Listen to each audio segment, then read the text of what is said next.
Traveling Fool Podcast. I'm Bob Bales, and today we're going to tell you about a small Texas town that played a big part in Texas history. So stay tuned.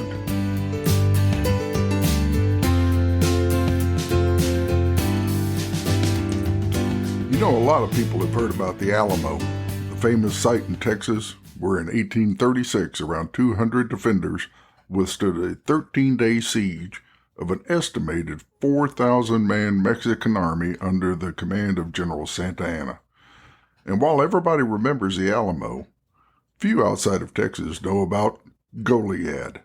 Some might say that Goliad had as much or even more to do with the fight for Texas independence as did the Alamo.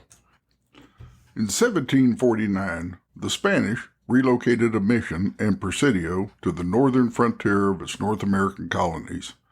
Located on the banks of the San Antonio River, the mission and Presidio were meant to attract settlers to the area.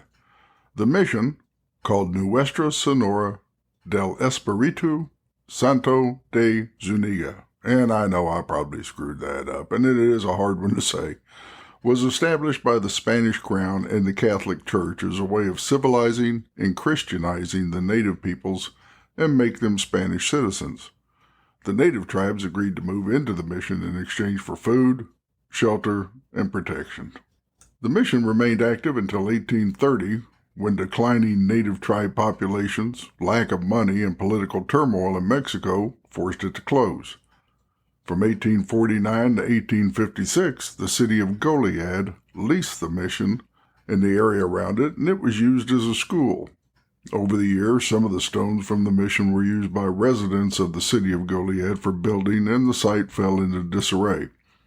By 1931, the site came under control of the State of Texas Park System, and reconstruction began.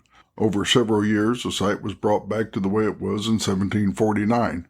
Some of the original structure is still in place and can be seen while touring the area.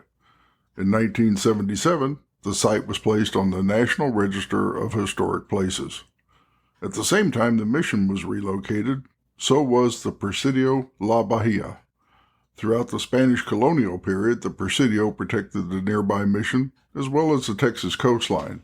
The La Bahia played a major role as a fort and was the main military post between San Antonio and the Rio Grande. Originally, the Presidio had wooden buildings and grass huts, but they were replaced by stone buildings, quarters for the troops, and a stone wall surrounding the compound with rounded limestone bastions to mount cannon, had an arsenal, and the Presidio Chapel. In later years, the Presidio La Bahia would play an important part in Texas history. The Presidio was the site of several battles over the years, and Spanish, Mexican, militia units, and others occupied the fort at one time or another. Soon after Texas won independence, in 1836, the Presidio was abandoned. In 1853, the Catholic Church once again became the owner of the chapel. The surrounding Presidio fell into disrepair until 1963, when a massive restoration effort began to document the site's remains and reconstruct many of the Presidio's former buildings. In 1967, the walls and many of the buildings along with the bastions have been returned to their 1836 appearance. The Presidio is both a state and national historic landmark, and today the Presidio La Bahia is open to visitors, and you can even spend the night in the guest quarters. About 7 miles east of Goliad, just off of Highway 59, lies the Fannin Battleground. During the War for Texas Independence, Colonel James Fannin arrived at the port town of Copano with 4 companies of the Georgia Battalion. Hearing of the plight of the defenders of the Alamo, Fannin responded for help and set out on the 90-mile journey to San Antonio with several hundred men, 4 cannon, spare muskets, and supplies. Fannin's relief effort broke down at the San Antonio River, and he, along with his men, occupied the Presidio La Bahia.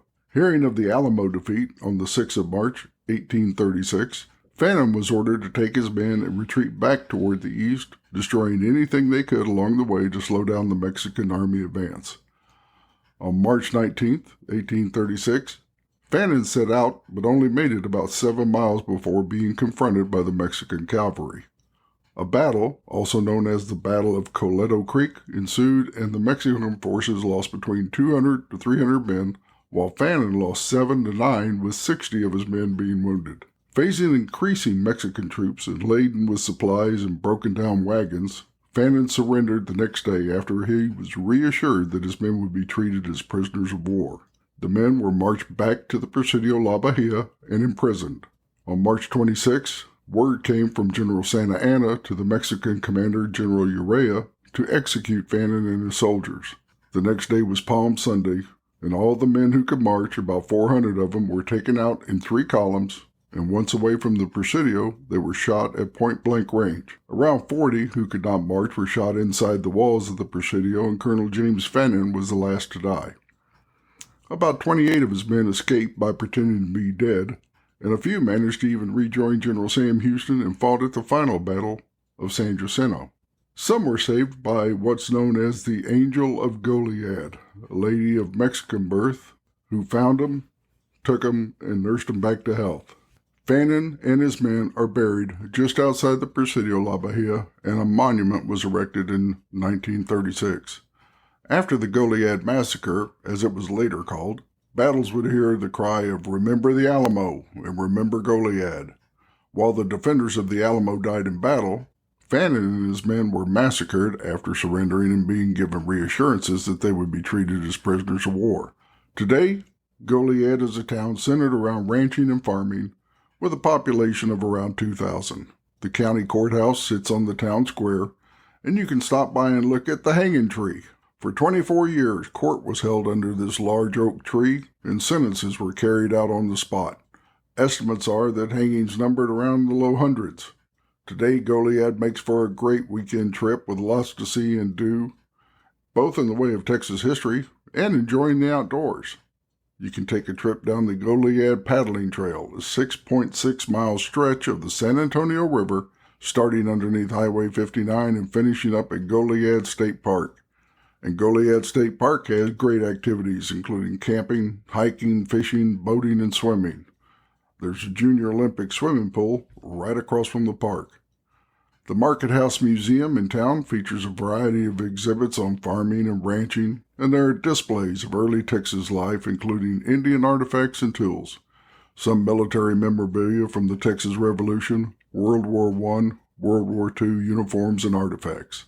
The Angel of Goliad hike and bike trail runs along the San Antonio River for about 2 miles. Goliad Market Days is an open-air farmers market selling everything from furniture to arts and crafts, and is open the second Saturday of each month from 9 a.m. to 4 p.m. There's also some really good restaurants in town around and close to the town square. About 15 miles south of Goliad, on U.S. Highway 183, is the Southwind Vineyard and Winery. It's located on 145 acres of beautiful ranch land, and the winery has won numerous awards for its wine since opening in 2013. It's open Monday through Friday for tasting and tours. You won't get hung in Goliad today, but you can step back into history and learn about Spanish colonial Texas and Texas independence. Goliad, Texas is located at the intersection of Highway 59 and Highway 183, about 154 miles southwest of Houston and around 91 miles southeast of San Antonio, and it makes for a great weekend trip. I hope you enjoyed this episode of The Traveling Fool. Please hit the subscribe button, share the podcast, and I'll see you next time.